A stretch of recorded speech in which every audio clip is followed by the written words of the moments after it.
Mi smo Crnogorci, ja sam musliman iz Crne Gore i uvijek ću to tako da budem. Zato Crna Gora će na noge svoje brzo da ustane, jer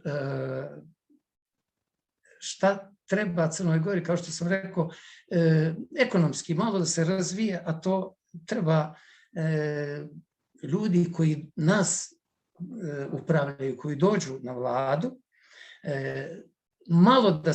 samo malo da se pokrenu, da ne gledaju svoje interese, nego da gledaju svoj narod. Danas jedna opština, 650.000 je moja opština i razvija se sama na svoje noge, čak ima budžet koji može da pozajmi drugima. A zašto ne može Crna Gora? Jer je to država, ima sve bogatstvo što postoji.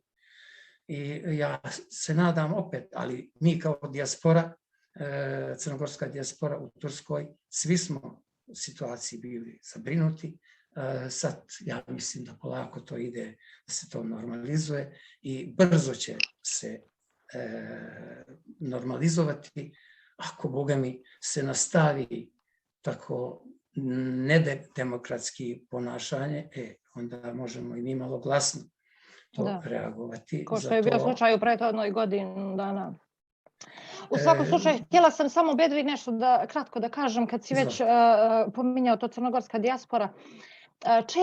Često budemo kritikovani od strane nekih drugih ljudi koji ne bi sebe da nazivaju, ili nekih drugih udruženja koja ne bi da se nazivaju crnogorska dijaspora. Mislim, ne dijelimo mi nikoga sad na ove ili na one, jel, to je državna pripadnost, ti pripadaš Crnoj Gori, ja to na taj način gledam. Mene uopšte ne interesuje kako se neko tamo kući zove, kako se naziva i kako on želi da se osjeća, jel. Crnogorska dijaspora je za mene svako onaj koji živi u inostranstvu iz Crne Gore je i završeno.